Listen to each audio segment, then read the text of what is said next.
Honey,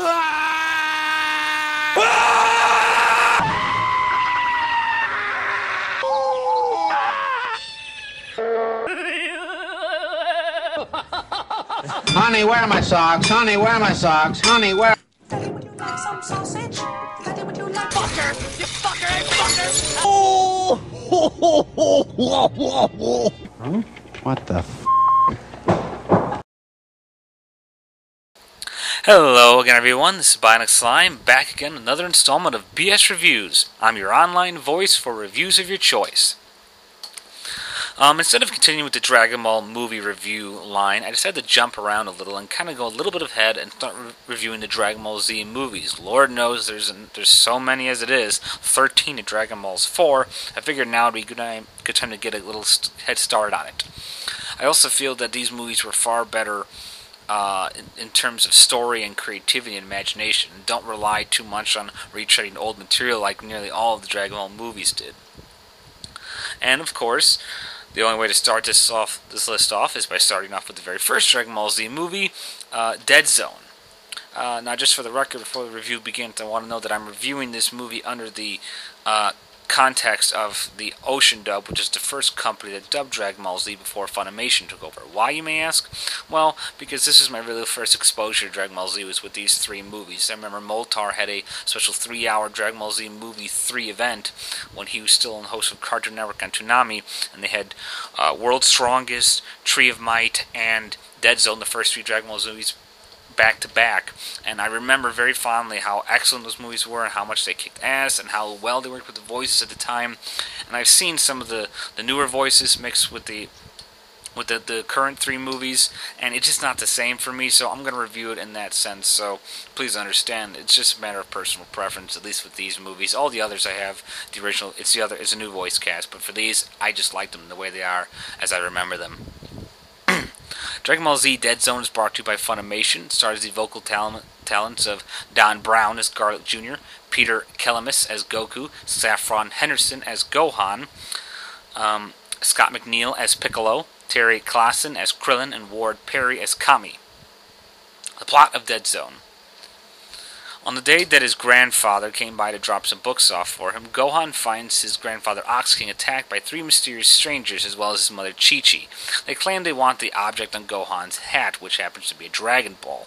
When Gohan refuses and tries to escape, the shadows knock down both Chi-Chi and Ox King and kidnap Gohan along with the Dragon Ball. Goku returns to find his family face down in the dirt as they tell him what happened. We later find out that these strangers are actually demon servants of a creature called Garlic Jr., a demented little goblin-like warlord who wants to gather Dragon Balls to wish for eternal life from the eternal dragon in order so he can conquer his enemies, most notably Kami, who sealed his father years away in a special dark zone called the Dead Zone when he was vowing for the guardianship of the Earth.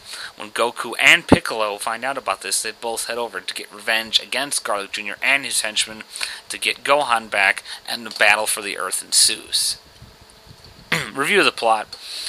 It seems a little redundant to review these plots since most of these Dragon Ball Z movies are only about 45 minutes long, but I'm going to do it as best I can, as that's my duty as a reviewer, to review them all authentically, accurately, and all the same, and show no preferences over the others. Dead Zone is actually a really unique movie because not only is it special because it's first, but it's the simplest story mixed with the most serious one all at the same time. It's got a really great concept. It's just so simple, and it presents you with everything it needs to know in the first 5 minutes of the movie. You don't really need to know anything else. It doesn't need to really go anywhere else, and it's kind of nice that you already have an instant recognition of what's going to happen. Gohan's kidnapped. Goku needs to go kick their asses and get him back. And as simple as it sounds, this movie makes it much more interesting than the simple plot makes it sound to be.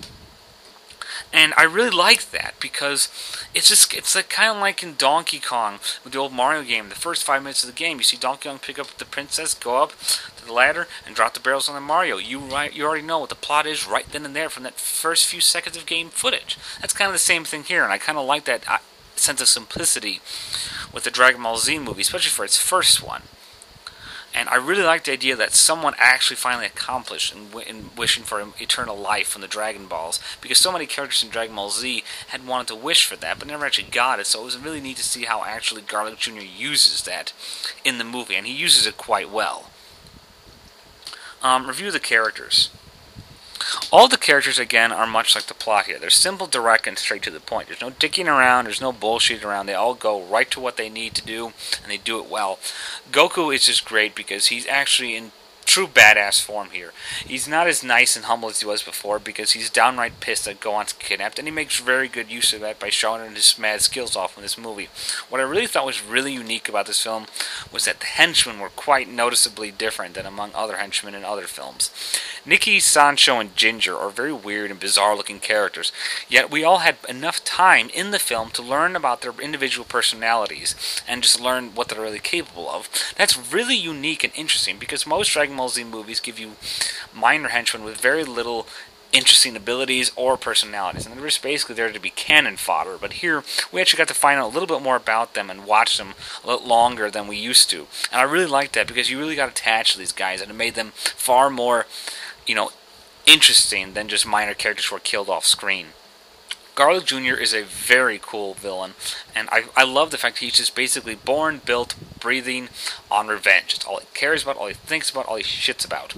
And I love the fact that he's so small, and yet he's so powerful and presents such interesting abilities when he fights. I think his fight with Kami, though brief as it is, was one of the coolest fight scenes out of all the Dragon Ball Z movies. It was just so well written, well drawn, just well timed. It was very cool.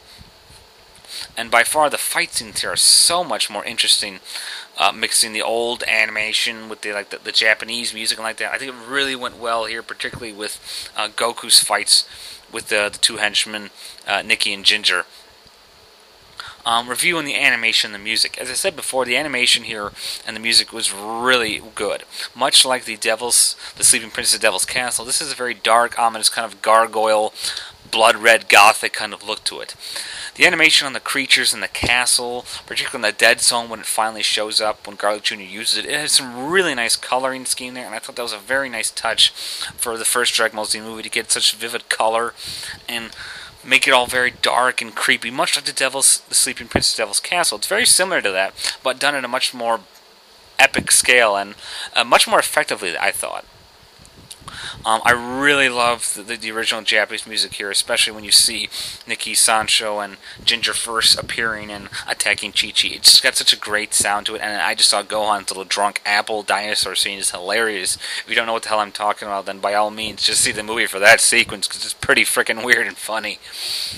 I also love the fact that Gohan was the one who single-handedly, let loose. It's the first time he ever showed his real anger in the film, and I thought that was a nice little setup because he really looked intense in this movie, and I think the whole silence around him towards the end of the movie really helped it, made it seem much more impressive and much more scary when Garlic Jr. sees just how pissed off Gohan became. Flaws about the film. The one thing that kind of bothered me that someone pointed out actually not too long ago when I read some reviews on this is that it's kind of annoying to realize that some of these characters seem a little too stupid than they actually should be. Nikki, Sancho, and Ginger and Garlic Jr. Supposedly kill Piccolo in the very beginning of this film, and they think they do. Yet they still feel they can use the Dragon Balls because they believe that for some reason they thought that the Dragon Balls would still exist without Kami or Piccolo. They know that Kami will die when Piccolo is killed, and they have, for all intents and purposes, thought they killed Piccolo. So why they think the Dragon Balls would still work is beyond me. Perhaps their knowledge of Dragon Balls is so low, but it seemed like a very stupid thing for some guys who are so passionately hunting for the Dragon Balls. And I just felt that was really kind of weird. It kind of stood out as kind of dumb. Maybe some poor writing with that in terms of that. But overall, there's not really much to complain about this movie because, in truth, the first three Dragon Ball movies are some of the best of the entire series, and this one certainly is on the highest out of the three, I think. This is not my favorite Dragon Ball Z movie, but I do think it was the best made. Final wrap-up. This is just a fantastic movie. It's simple and it works on so many levels with so much intensity, action, well-created battle scenes, an excellent, memorable cast of new villains and plot points. I love the fact that they finally use the eternal life aspect in the film and you finally get to see what it's like when a character actually has it. I like the fact that the Garlic Jr. actually appears later on in the Dragon Ball Z series, even if it is filler. I love the music and the animation. It was very similar to Sleeping Prince Devil's Castle, and I really like that mix of it. Overall, this is just such a really freaking good movie. It is by far, I think, the best made out of all the Dragon Ball Z movies, and how it mixes simplicity, creativity, and dark imagination all in once. Overall, I give Dragon Ball Z Movie 1 Dead Zone 4 stars and a half out of 5 stars. Well, that's all for now. This has been Bionic Slime for BS Reviews. Thank you for listening, and bye for now.